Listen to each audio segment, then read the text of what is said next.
It's another edition of Time About the Movies, and today we're taking a look at the films of November 6, 1998. We got a whole lot of movies to look at today this week, and let's see, how many we got here? Nine movies.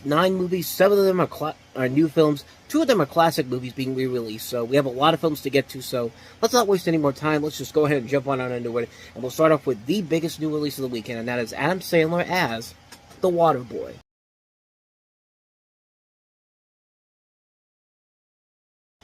So The Waterboy, I think, is kind of pretty much self-explanatory. You have Adam Sandler playing a socially inept, stuttering, and somewhat mentally challenged 31-year-old who serves as the Waterboy at the University of Louisiana. And then over at this other school, the South Central Louisiana State University Mud Dogs, led by Coach Henry Winkler, they realize that this guy can not only be a really good football player, but he becomes an outside linebacker and actually turns this team around. And you can pretty much tell where this goes. But more importantly, this was the film that launched Adam Sandler's film career into the stratosphere. This was his first major hit. It went on to become a huge, unexpected hit, grossing $40 million in its opening weekend alone, and later going on to grossing $160 million. But this is typical of the pretty much Adam Sandler formula. But back when most people with a good sense of humor actually liked Adam Sandler and made some funny movies, and he worked with the people behind SNL. I mean, he co-wrote this with Tim Hurley, who was a prolific SNL writer when Sandler was there, and I saw this movie in theaters when it came out, and even to this day, I still really enjoy this movie. I think it is a very fun, stupid, silly comedy. A lot of great performances all around. Adam Sandler, I think, is very funny in here. Kathy Bates, I think, is very good playing his mother. Henry Winkler has a lot of funny moments in here as the coach. I mean, the cast overall in this movie is just great, and the film just has a lot of fun with its concept. It has a lot of fun with the ideas that it has for it. And it's a legitimately funny movie. It's a film that knows it's not meant to be taken seriously at all, but it's not insulting your intelligence like a lot of Adam Sandler's later comedies would do, but it knows exactly what it is, and I think that has the benefit of that. And I think that's what makes it so special. It's directed by Frank Coraci, who also did The Wedding Singer the year before, which is arguably one of Adam Sandler's better comedies, but this is a film that I think really does hold up very well. It's still a very funny movie. If you go into it with the right mindset, you could really have a good time with it. I still remember when I went to see this movie when I was little, and it was at a packed house, too. I think we saw it maybe opening weekend, but yeah, like I said, it's a really good movie. It's a really fun, good-hearted comedy. I would definitely recommend it. If you can go into it with the right mindset, you could definitely have a lot of fun with this movie. The Waterboy, really funny movie. Can't recommend it enough. So let's go ahead and move on to the next movie, and that is The Siege.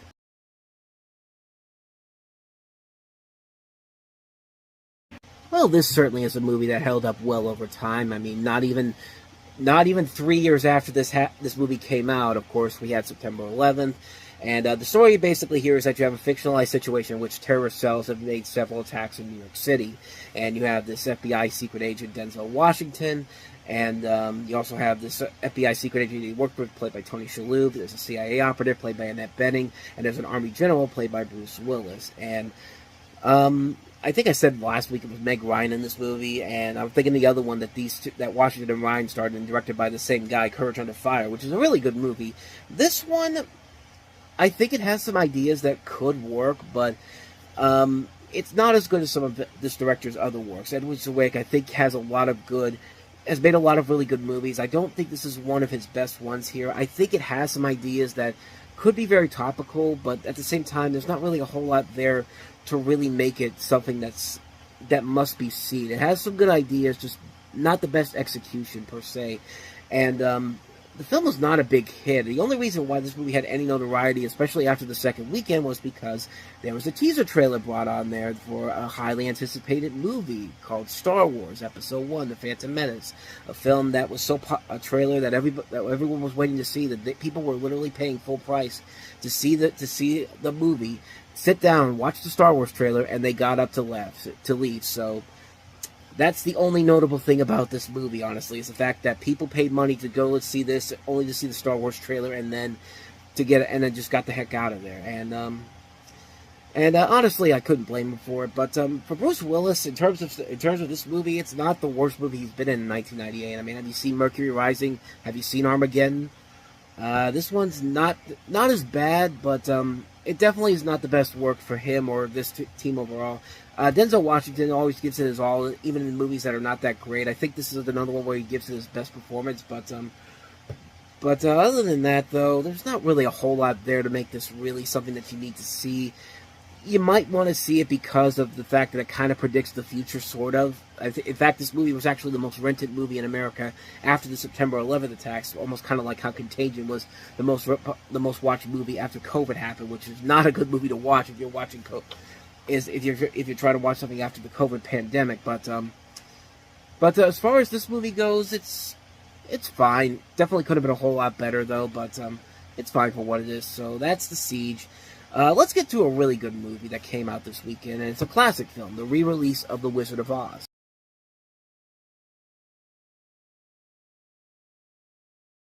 So this was being put out to celebrate the 60th anniversary of the release of The Wizard of Oz. However, notably, this actually came out just after CBS, who had aired The Wizard of Oz on TV nearly every single year from all the way back in 1956.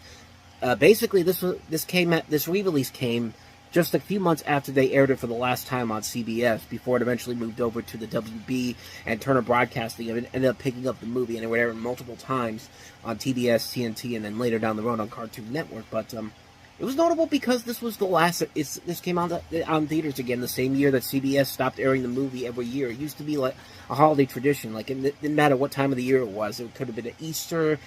Could have been Thanksgiving, could have been Christmas. You would have seen this movie on television at least twice a year in the 1990s. But in 1998, May was the last time you could see it in 98 on CBS, but then eventually came back to theaters. And, I mean, what more do I need to say about The Wizard of Oz? It's a classic film, visually gorgeous to look at, a film that just has so many memorable moments to it. The songs, the characters, the storytelling, the production values for this time period is top-notch. I mean, what do I even need to say about it, man? It's a classic film. It's a film that must be seen by everybody. It's a film that's kind of recommended viewing. Even if you're not the biggest movie person, you kind of have to see The Wizard of Oz at one point in your life. And really, when you watch it, you can really see why it still holds up after all these years. Judy Garland's great as Dorothy. You got all these great performances by Jack Haley, Burt Lahr, Ray Bolger, Billy Burke, Buddy Ebsen, like these really terrific performances, these really great characters, this really fantastic music, this amazing world. I mean, nothing ever tops what The Wizard of Oz was able to do. There's been movies that have been trying to capture that same kind of element, but they don't come close to the classic movie. The Wizard of Oz, what more do I even need to say about it? It's a classic film. If you have not seen it by this point, get off your ass and go see it, man. You're doing yourself a huge disservice by not doing so. Like I said, it's kind of recommended viewing no matter who you are. So, that's The Wizard of Oz. So let's go ahead and move on to the next movie, and that is Belly.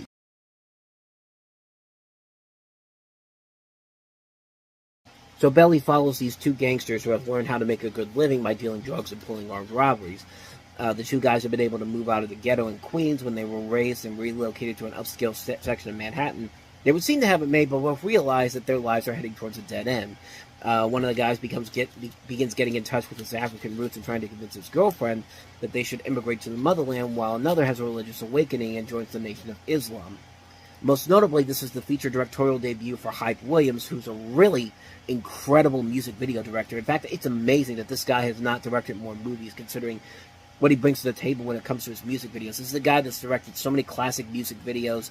Even if you don't know who he is, you definitely have seen his work before. I mean, this is the guy that did the music videos for stuff like Getting Jiggy With It, No Scrubs, Got You All in Check by Busta Rhymes, Gold Digger by Kanye West. He also did Heartless. He's done a ton of great music videos, and this was not the last time that he was going to be a film director. He was actually going to direct Speed Racer before the Wachowski brothers eventually came on board to it. So it's not like he hasn't tried to get back into directing a film. There just hasn't been any opportunities to really get him to do so. And even as I say this, I've actually never seen this movie. I don't really know if it's any good or not, but like I said, if anything for that director, Hype Williams, I gotta think it's gotta look visually pleasing compared to, especially when you consider his music videos he's done. So, I mean, personally, it wouldn't surprise me if this actually ended up being a pretty good movie. But then again, I haven't seen it, so I can't really say if it is or not. But not much more I can say about that one. So that's Belly. So on to the next movie, and that is Velvet Goldmine.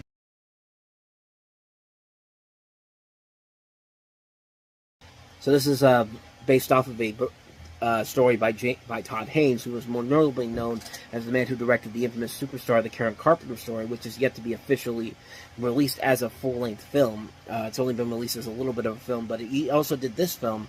Set in Britain during the glam rock days of the early 1970s, it tells the story of this fictional bisexual pop star named Brian Slade, who's played by Jonathan Rhys-Meyers, who fakes his own death. You also see that Ewan McGregor, Christian Bale, Toni Collette, Eddie Izzard, all part of this cast in the film. And it uses non-linear storytelling to achieve exposition while interweaving the vignettes of these various characters. That's really all I know about this one, because this is another one that I have not seen. I've heard about it, but most notably I know about it because of the David Bowie song. But I don't think David Bowie has anything to do with this movie, honestly. But yeah, that's pretty much all I got for you on that one. I haven't seen this one, so I can't really say if it's any good or not. So I don't know. Looks visually interesting, so it definitely could be worth something to see one day, but I have not seen it, so I can't say any more about that one. So let's go ahead and move on to the next movie, and that is Cate Blanchett and Elizabeth.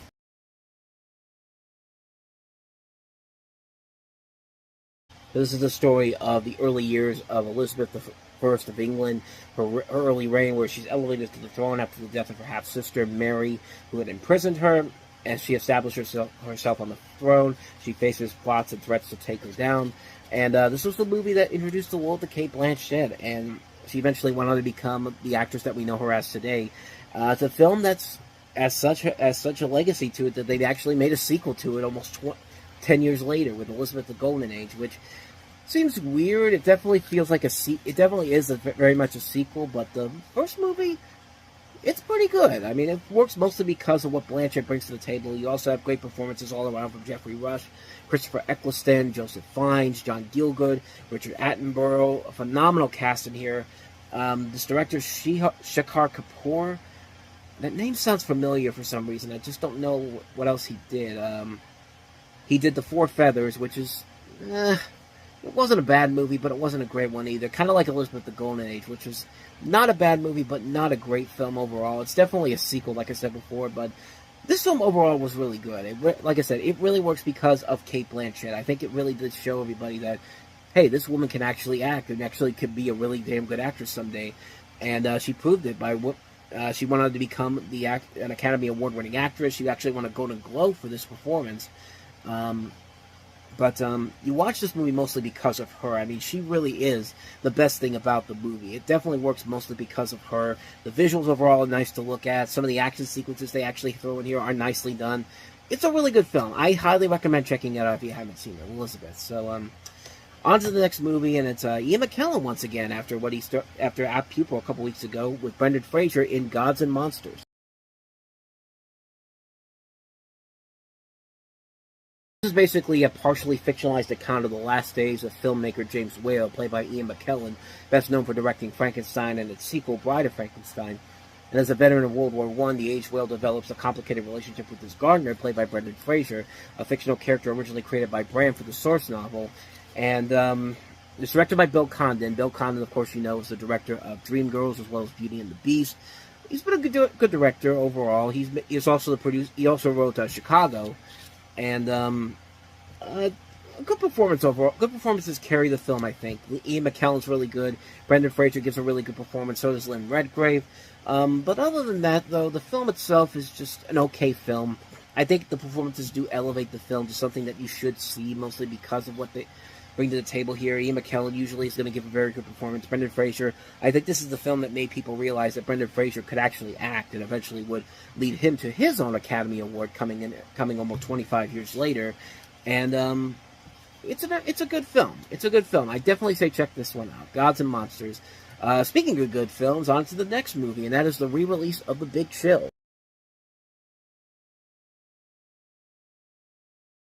So this is, of course, the re-release of the 1983 film directed by Lawrence Kasdan and featuring a cast of then young, unknown newcomers, specifically Tom Berenger, Glenn Close, Jeff Goldblum, William Hurt, Kevin Kline, Mary Kay Place, Meg Tilly, Joe Beth Williams. Focuses on them as a group of baby boomers who attend the University of Michigan. They reunite after 15 years when their best friend Alex dies of suicide. Kevin Costner was cast as Alex in the film, but all of his scenes showing his face were cut. The film also has a soundtrack of songs from the 1960s and 70s from people like Creedence Clearwater Revival, Aretha Franklin, Marvin Gaye, The Temptations, Rolling Stones, Three Dog Night. It also played a huge inspiration on a number of TV shows such as 30-something and A Million Little Things, and a whole lot of Big Chill knockoffs, stuff like Windy City, the infamous Windy City, and Independence Day, and but again, this is a great movie. I mean, this is a great movie to see a lot of really good, young, talented people before they became the stars that they eventually became. They work off each other very well here. Glenn Close is great in the film. Kevin Kline is really good here, directed by Lawrence Kasdan. Lawrence Kasdan's a phenomenal director. We've talked about a lot of his works in the past, including Grand Canyon. Of course, he wrote The Return of the Jedi and The Empire Strikes Back. I think just Empire Strikes Back. I could be. Now I'm curious. Now let me see. Well, he wrote Empire Strikes Back. He wrote Raiders of the Lost Ark. He did write Return of the Jedi. Okay, I wasn't too far off. He's written stuff like Continental Divide, The Bodyguard, Star Wars: The Force Awakens, Solo: A Star Wars Story. He's made a lot of good stuff, is what I'm trying to say here. And this is probably one of if not his best movie. It's a film that just works so well. The performances carry it through. The music is great. It just kind of opened the door for so many different movies of its type. Like, a movie has left a lasting legacy when it makes films, when we get knockoffs, not but a couple of years after it came out. So yeah, I'm guessing they re-released this because of the fact that it was the 15th anniversary of this movie, and it takes place 15 years after after these people are meeting for the first time in 15 years. So why not re-release it then? But I mean, what more do I need to say about this movie? The Big Chill, fantastic film. If you haven't seen it already, definitely go check it out. It's definitely worth a watch. So, on to the last movie, and that is The Red Violin.